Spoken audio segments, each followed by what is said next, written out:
Butter said that all 6 of those guys are in a photo together, like right afterwards. I can believe that. Yeah, it's wild. I mean, listen, if I get, if I kill somebody and I'm not being charged with it, I'm going to go somewhere where there's no extradition policy. If I still have my passport, that's what I was saying, like about Diddy, like with his new charges. I said, if I'm Diddy and there's no charges and I have my passport, I'm going to go set up shop in Russia or Bali or Iran or Venezuela. And yes, I'm not going to have my Miami, LA lifestyle and all my friends and girls or whatever, but I won't be in prison. Facts. I won't be in prison. I mean, look at my man, Russell Simmons. He saw some shit might be coming down the line. They were making a documentary about him. He sold his West LA house, his West Hollywood house, I mean. He sold his Tribeca condo. He sold his Basquiat and said, I'm going to go to Bali and build a hotel, and that's where I'll be. And if the coast is clear, I'll come back. But if it's not, I'll just live in a nice, beautiful island surrounded by beautiful women and my $100 million that I just cashed out. And that's it. And yeah, it might not be ideal, but it's better than being in a prison cell, especially as an older person. Like, I don't know why people, they do these crimes and they just stick around waiting for the police to get them later on. Like, fuck that. I'm out. If I haven't been charged and I saw my passport, I'm out. And people can come. I'll pay for people to come visit me if I get lonely. For real, man. But none of these guys do it. And I understand that someone may not have the funds, but I would scrape together whatever. I know I did it. I'm out.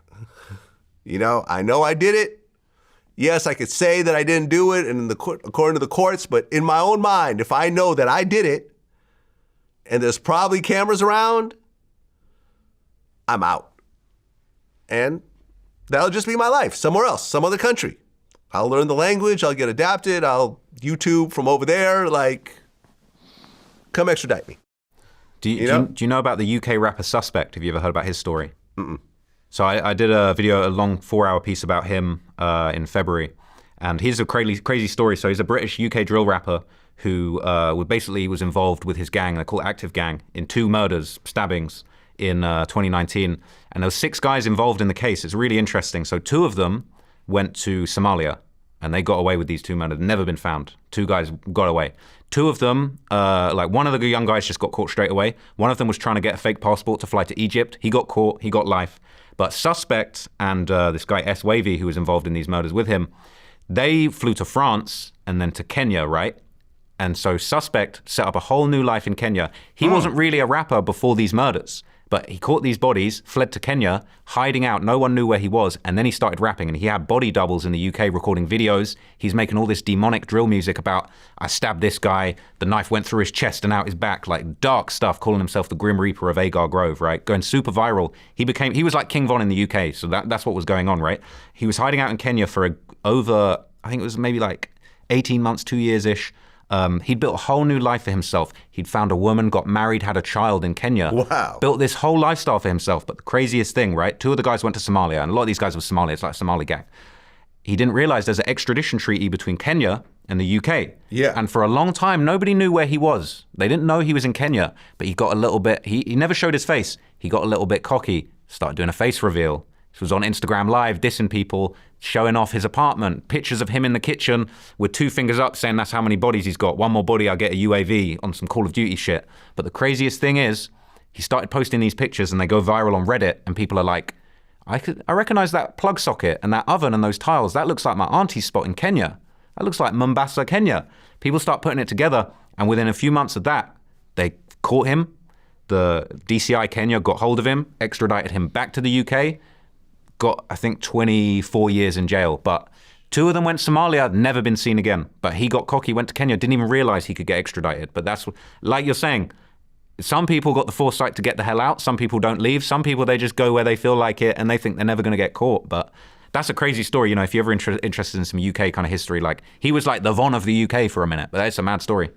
Yeah, I mean, the longer I do this, the more I realize that the majority of people who get convicted is usually them telling on themselves. I mean, even my man Taxstone, I remember speaking to his lawyer during the trial and after the trial, and his lawyer told me flat out that Troy Ave taking the stand, the jury was on the fence about it. They knew they had been beefing and he's going to say whatever. Yeah, so there was a little bit of video footage, but you can't really tell what's happening, whatever else. What ultimately got him was Taxstone had a cell phone in Rikers. And I remember I've talked to him on the cell phone before. We FaceTimed and stuff like that. I would never ask him anything. But I remember I did ask him. I said, hey, well, at one point I said, why didn't you just leave? He's like, I didn't do nothing. I'm like, okay, I'll leave it at that. Okay, cool. That's what you're saying? This may be recorded? Cool. But what his lawyer told me was that he was, I think it was a Telegram, the DM service, the private DM service. He was telegramming people, and he basically talked about his case to somebody. They managed to get, those records, and it was played to the jury. And he said he talked to one of the jurors and said, they're like, we couldn't get past that part. When he basically, in his own words, said what he did, that was essentially the final nail in the coffin. He ended up getting whatever, 20-something years or 30-something years. It was some hideous amount of time. But this is what I see over and over again. The old Block 6, they're all telling on themselves. They're doing songs. They're, they're bragging about it. They're doing Instagram posts, Twitter posts, whatever else. You could get, if you don't say anything and you're counting on people testifying against you, and most times those people have questionable histories themselves, where you're like, yeah, he told, but look at all the crimes this person did, and this is the personal vendetta they have, whatever else. That's a reasonable doubt. You could walk away from some of these crimes. But when you're saying it yourself, and you're bragging about it, and you're DMing people, and you're talking about it, whatever else, that's ultimately what's going to bury you. And this is, I think, if there's any lesson to be had in this interview, it's that.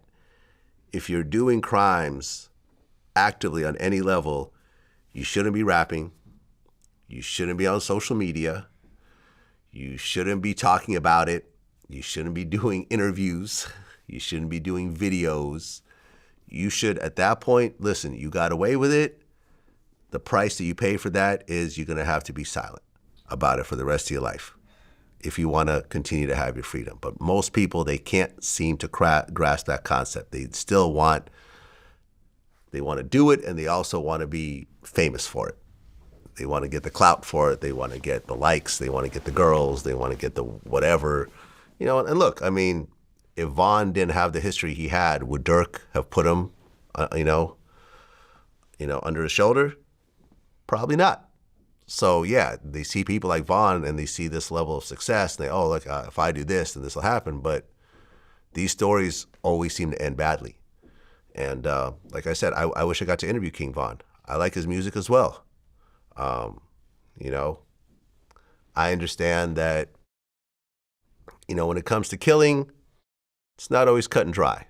It's considered a bad thing, but sometimes it is out of your control. There are self-defense situations, and sometimes you're in a war. We interviewed Nicholas Irving, who was considered the Grim Reaper. He was an Army sniper. He killed 30-some people. Is he a serial killer? To some people, he is. To some people, he's not. And we talked about that. There's an argument both ways. He's just following orders. These people are going to kill us. But you took it upon yourself to kill them first. Some of them were teenagers, 18-year-olds, 19-year-olds. So it's one of those things, man. It's not as cut and dry as people like to make it. But, ultimately, man, I respect what you do. I'm glad we finally got a chance to do this interview. You're going to get your criticism, of course, just like I get my criticism. But ultimately, the numbers speak for themselves, and the products you're putting out are dope. And I continue, to watch it and hope you have continued success. I appreciate that, Vlad. It means a lot coming from you, man. You really are the GOAT of this thing. I always say one of the GOATs. You really are the GOAT of this thing, man. You're top dog. You've been at it for years. I was probably in diapers when you were making big moves in this place. 16 years now. That's crazy, since 2008. Man. You've inspired me so much, so I just want to thank you. I really appreciate this conversation, course, and man, I'm trying to be like you. Hey, man, I think for people like myself, I'm 50 right now.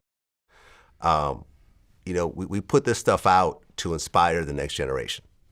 Like I like when people take bits and pieces of what I've done and create their own spin on it and have their success. And I've always gone out of my way to embrace the content creators. I've never beefed with them or try to say they're copying or whatever. It's like from Charlemagne to academics to Adam 22 to Sean Cotton to Math Hoffa. These are all guys that I've embraced. I've done their platform. They do my platform. I support what they do. We have conversations. We share business advice. We put each other up on connections and so forth. And I always feel like, and I always have people that beef with me in the media space. I always think it's dumb. I feel like we all do better when we work together and we share resources, because ultimately there's enough eyeballs to go around for all of us to be successful. And you're just another example of that. Thank you so much, man. I really appreciate it. No doubt. Peace.